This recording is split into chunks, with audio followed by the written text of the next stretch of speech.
Bem-vindos à segunda parte de A Arte da Guerra, para desta vez irmos até a América do Sul para falarmos da Colômbia, que teve este domingo a primeira volta de eleições presidenciais, a segunda será daqui por 3 semanas.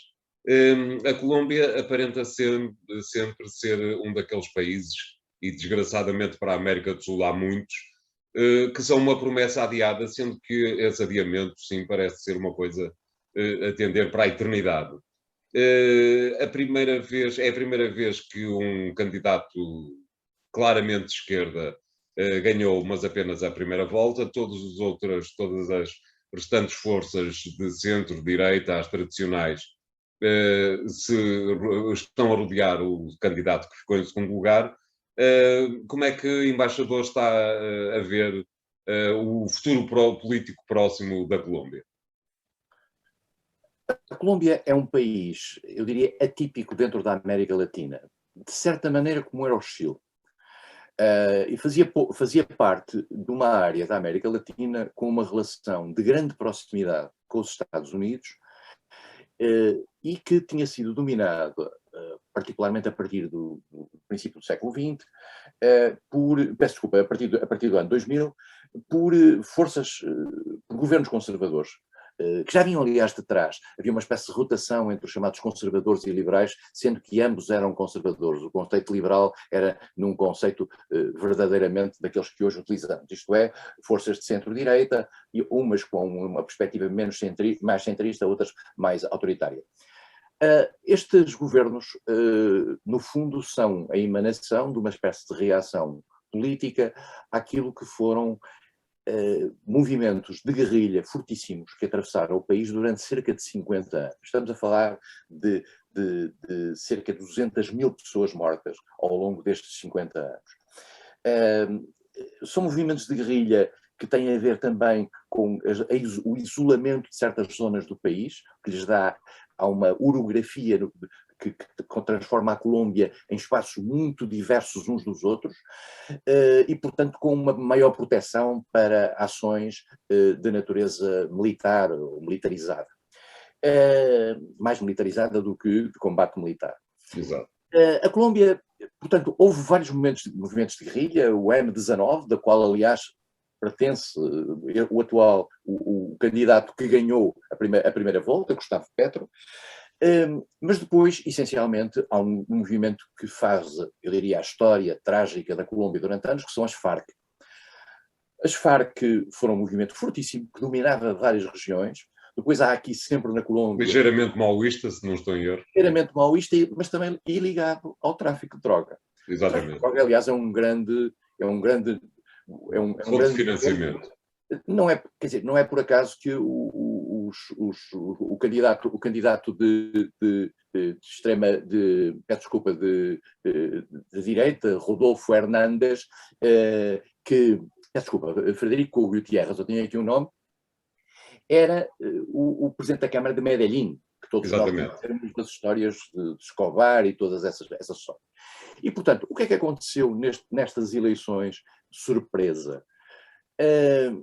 Nós, aliás, tínhamos falado um pouco disto quando falámos do Chile, em que de repente também apareceu um candidato de ruptura, depois de umas grandes manifestações públicas, manifestações que têm a ver com as desigualdades, tudo isto potenciado também pelo Covid, mas um mal-estar muito grande. Houve um cansaço aparente na Colômbia relativamente à classe política, mesmo àquela que se alternava no poder. Claro. E estes dois candidatos que apareceram, um mais conhecido, que era este Gustavo Petro, que é um homem que já tinha nas eleições de 2018 contra Duque, já tinha ficado em segundo lugar, tinha sido o presidente da Câmara de Bogotá, foi membro do Congresso, foi membro do Senado, é uma figura conhecida, é uma figura que estava ligada a essa imagem romântica ainda do ano 19, mas depois não esteve ligada às Farc, e tem hoje uma leitura naquela resposta que é tradicional das pessoas que vêm pela primeira vez, que chegam pela primeira vez, de soluções para o país, no quadro da luta anticorrupção, no quadro da própria luta armada contra a guerrilha, porque, entretanto, as Farc fizeram um acordo com o governo de Santos em 2016 Só que esse acordo há um setor das Farc, o Exército Nacional de Libertação, que se cindiu e que continuou a fazer guerrilha, embora com força muito, muito limitada. E a própria classe política dentro da Colômbia vive dividida entre aceitar o acordo que Santos fez, e por isso Santos foi Prémio Nobel da Paz, aliás, por ter feito da coragem, aquilo que se chama a paz dos bravos, ter feito esse acordo, mas a sociedade política vive muito dividida. E, portanto, há neste momento uma emanação mais à esquerda, que é o caso de Petro, e há uma emanação mais à direita, que é uma figura da finança colombiana ligada aos mídias, que se chama Rodolfo Hernández. É uma figura pouco conhecida, e enquanto que Petro era um nome de que se falava, Hernández surge do nada, teve 28% nestas eleições, vai ter o seu candidato, o Petro, teve 40%, portanto está a 10 pontos de poder ganhar a segunda volta, sendo que o terceiro candidato, o tal antigo presidente da Câmara de Medellín, vai votar a favor do candidato conservador. Isto, em princípio, não deve ser suficiente para lhe garantir a vitória e, portanto, muito provavelmente a Colômbia, no dia 19, creio eu, 19 de junho, vai ter um presidente mais à esquerda. E portanto, é uma primeira vez na Colômbia. Houve algumas conflitualidades entre, por um lado, este candidato e as Forças Armadas, algumas acusações mútuas. Os sinais que aparecem, e isso também tem a ver com uma espécie de orgulho nacional colombiano, nunca houve golpes de Estado militar na Colômbia. Exato.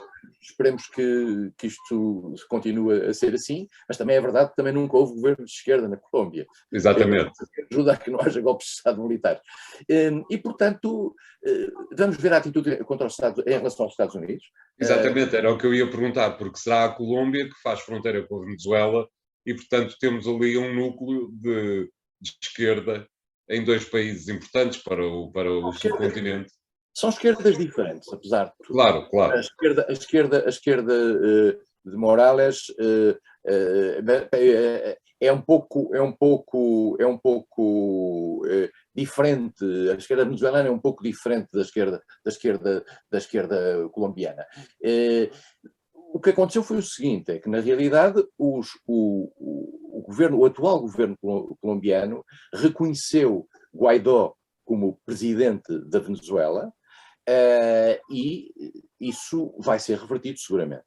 Portanto, digamos que vai haver uma aproximação. Isso tem naturalmente efeitos na relação com os Estados Unidos, que por sua vez tem um acordo de natureza comercial com a Colômbia, que o tal candidato, que provavelmente vai ser presidente, quer denunciar. Isso é uma questão manifesta que se vai ali e que vai ter ali lugar. Portanto, a Colômbia, que era um bastião, em primeiro lugar, da luta anticomunista, durante toda a Guerra Fria, depois da luta contra o tráfico de drogas, através da presença até física da DEA, da Polícia para as Drogas, e que era um fiel aliado dos Estados Unidos, pode, pela primeira vez, ter, digamos, uma dissonância relativamente a isso. Vamos ver o que é que se vai passar e, em particular, qual é o sentido interno disto. A Colômbia é um país muito grande, tem 50 milhões de habitantes, mas é do tamanho de Angola. E é um país muito complexo na sua geografia e até na própria idiosincrasia das várias áreas. Eu fui bastante à Colômbia nos últimos 10 anos e conheço relativamente bem a diversidade daquele país e a extraordinária diversidade daquele país. Um país que é rico, um país que tem um potencial muito grande de riqueza, que tem uma grande desigualdade e que é um país lindíssimo. Além disso, podia e é, em certas zonas, um paraíso turístico. Claro. Voltaremos com certeza a esse tema dentro de 3 semanas, quando houver a segunda volta, e fazemos aqui o segundo intervalo do programa de hoje. Até já.